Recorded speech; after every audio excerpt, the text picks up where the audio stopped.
Olá a todos, segundo vídeo do módulo 4, o caminho junguiano e a evolução da consciência. A psicanálise nasce, então, como método terapêutico e como teoria do conhecimento, de modo que, na psicanálise, a cura e o processo de conhecimento coincidem. Então, a psicanálise nasce desta forma como uma disciplina que se funda sobre o socrático conhece-te a ti mesmo, que é o fundamento de um tipo de conhecimento, que é aquele do método dialético, no qual o sujeito e o objeto do conhecimento são dois momentos de uma única realidade, que se transforma ao tomar conhecimento de si própria. É o que a gente experimenta cotidianamente no processo analítico. Não só nas sessões, como também uma vez que a gente aprende isso, absorve isso em todos os momentos da nossa vida. Então, podemos dizer que a essência do processo terapêutico da psicanálise consiste justamente na transformação que o sujeito e o objeto do conhecimento sofrem, conforme o indivíduo proceder no conhecimento de si mesmo. A teoria do conhecimento como instrumento terapêutico tem a sua história, né? E alguns conceitos nessa sua história, nessa teoria, foram mudando. Um deles é o conceito de inconsciente. Então, para Freud, e que é um conceito central em psicanálise, para Freud, que é o fundador da disciplina, o inconsciente é o conjunto de vivências pessoais que foram afastadas da consciência e da memória consciente, mas que continuam a agir sobre o indivíduo, condicionando seu comportamento. E é nesse condicionamento do comportamento que consiste a doença. Por quê? Porque ela representa uma perda de si e, portanto, a doença coincide com a ignorância das próprias vivências existenciais e a cura, logo, com o conhecimento das mesmas. Então, para Freud, o inconsciente é a remoção de partes de nós que continuam agindo, apesar de não termos mais memória delas, agem condicionando o nosso comportamento. Neste condicionamento do comportamento consiste a doença, que está baseada nessa perda de um pedaço de si. Recuperar esse pedaço de si corresponde à cura. Portanto, recuperar o conhecimento das vivências pessoais que foram afastadas da consciência. Esse conhecimento transforma sujeito e objeto, que é aquilo que a gente acabou de falar antes. Sujeito e objeto são transformados por essa tomada de consciência e esse conhecimento. Por quê?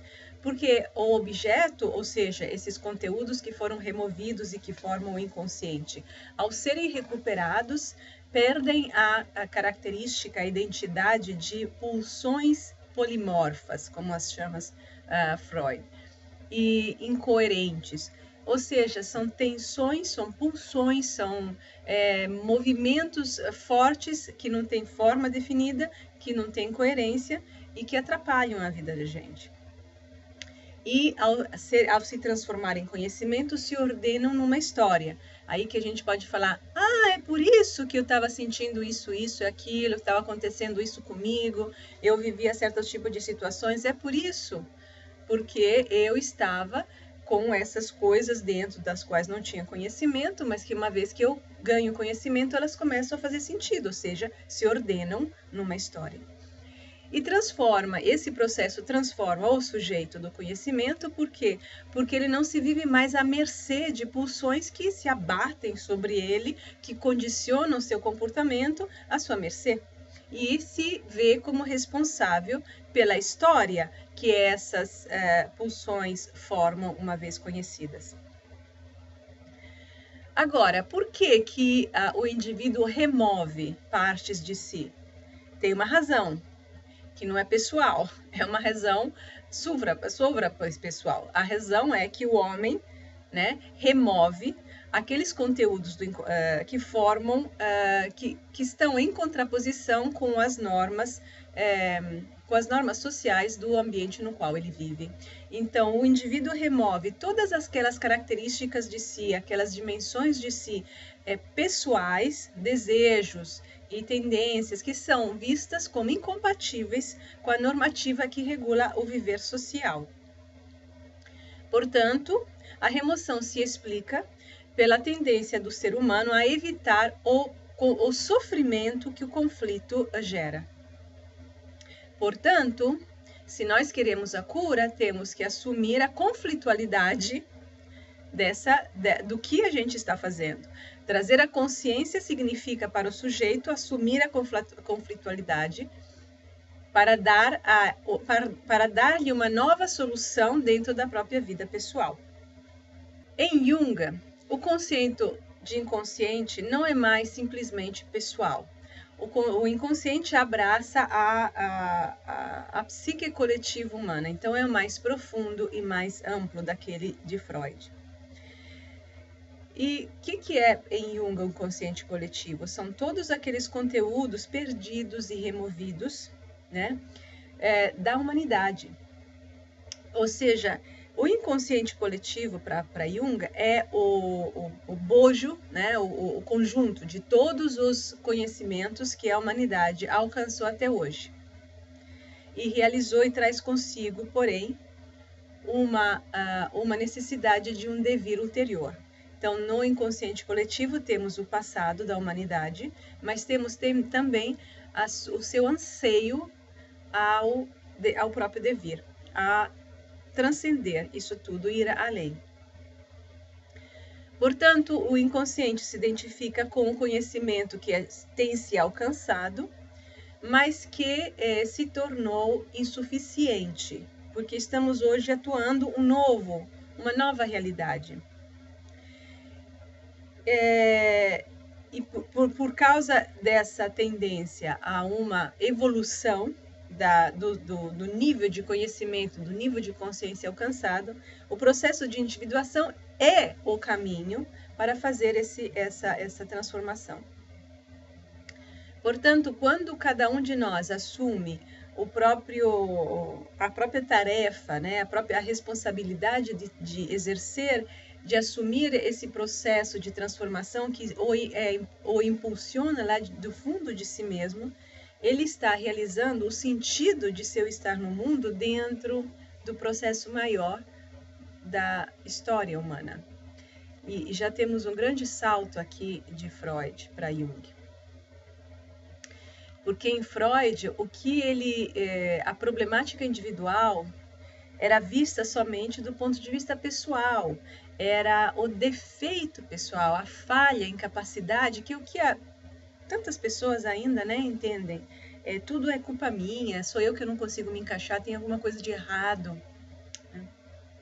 Para Jung, essa problemática individual, que parece aos olhos do indivíduo tão pequena, tão vergonhosa, né, na verdade, representante dos polos da dialética, do devir do conhecimento do ser. Ou seja, por um lado tem a tendência a repetir, a repetir o padrão conhecido, e por outra, a tendência a transcendê-lo. E esse conflito forma uma dialética graças ao símbolo, a formação do símbolo que já vimos. Então, para Jung, o que a gente carrega dentro não é simplesmente a nossa história pessoal, as nossas falhas individuais e pessoais, mas é também o universo simbólico de toda a história humana, que impulsiona para ir além de si próprio, para prosseguir a sua evolução. E como que esse universo vai prosseguir a sua evolução, se não através de nós? Então, a doença consiste na perda, não somente na ignorância das próprias questões pessoais, que já é a perda de si como ignorância das próprias questões pessoais, como na visão freudiana, que é correta, mas não é só isso. Mas é também a ignorância do próprio destino histórico. Porque se nós carregamos a conhecer a história da humanidade e que quer ir adiante, e ela só vai adiante através de nós, falhar significa não reconhecer o nosso lugar nesse processo histórico de transformação. e de evolução da humanidade. Portanto, a cura consiste no conhecimento e no assumir responsavelmente o próprio destino histórico. Estamos sendo projetados numa dimensão muito mais ampla. Então, e nesta perspectiva do destino histórico, a conflitualidade não é o mal. A conflitualidade é a dinâmica da vida, não algo a ser eliminado. Então, todas as pequenas coisas que nos incomodam, os nossos conflitos pessoais, relacionais, são expressões de um processo que nos transcende. Não significa só não conseguirmos nos encaixar no meio. Significa não termos conseguido encontrar respostas adequadas para manifestar a evolução do ser na nossa vida como o destino histórico que nos cabe. Que toda transformação que nós atuamos, ela se repercute no social e na humanidade como um todo. Então, a cura não é resolver um problema pessoal concebido como um fator negativo que temos que eliminar, né? Porque os próprios problemas, na verdade, são momentos de um trabalho de parto. O trabalho de parto do ser que está vindo, que está evoluindo para além do nível alcançado até então. Esse trabalho de parto corresponde ao devir do inconsciente coletivo e, portanto, a cura corresponde em se tornar disponíveis à autorrealização do inconsciente. Então, se para Freud a cura era a recuperar esses conteúdos removidos, portanto, tomar conhecimento, ter conhecimento daquilo de pedaços de nós que tínhamos jogado para baixo do tapete e assumir o conflito que isso provoca e encontrar caminhos para resolvê-lo, para Jung, a cura consiste em se abrir para o inconsciente coletivo, permitir que esse processo ocorra, porque é barrando esse processo que nós caímos na doença. A cura, portanto, é a autorrealização do inconsciente em novas formas de consciência e, portanto, é também um ato criativo.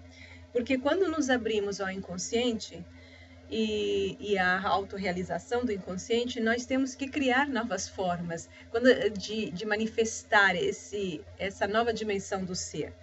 E o nosso problema individual, pessoal, relacional, ele não tem uma resposta, não tem uma receita para como fazer a coisa funcionar. Nós temos que criá-la, que inventá-la, entre aspas, no sentido que não é uma invenção completamente do zero.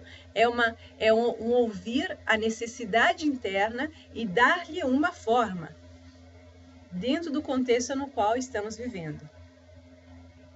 O devir do indivíduo que se realiza na dimensão espaço-temporal de uma existência pessoal, né? O indivíduo que, como dialética entre eu e inconsciente, então, na verdade, na medida em que eu me abro ao inconsciente, eu ouço, eu crio uma dialética, eu estou dentro de uma relação dialética comigo mesma e eu realizo o ser na minha vida e o processo de individuação.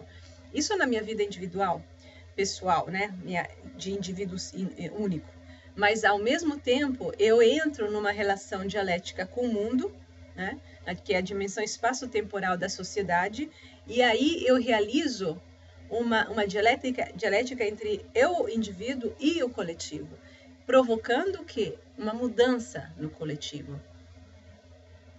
Portanto, os momentos transformadores individuais vão incidindo no devir social para promover os grandes eventos transformadores da história humana, os quais, por sua vez, vão determinar novas transformações no indivíduo. E temos aqui um processo dialético entre indivíduo e sociedade. Quanto mais o indivíduo mudar dentro, porque é a partir do indivíduo que a sociedade vai se transformando, porque é no indivíduo que se processa a criação de novas formas de ser. Essas novas formas de ser vão incidir no social, provocando, uma certa altura, as grandes transformações sociais que, por sua vez, vão trazer novos elementos, novos inputs para o indivíduo.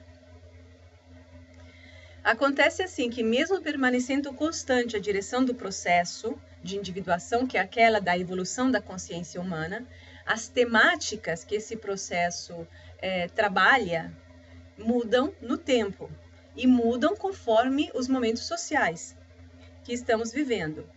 Então, a psicanálise e esse pensamento de Silvia Montefoschi e já o próprio Jung, Freud, enfim, a psicanálise já nasce em pleno grande caos ocidental, né? Freud é vítima do nazismo. Estamos no meio de mudanças culturais gigantescas. Jung vive as duas guerras e morre no comecinho dos anos 60. Silvia processa todas as mudanças culturais e sociais, científicas dos anos 60, 70, 80, 90. Né? Então, tem muita coisa em ebulição, muita coisa mudando nesses últimos 100 anos de história.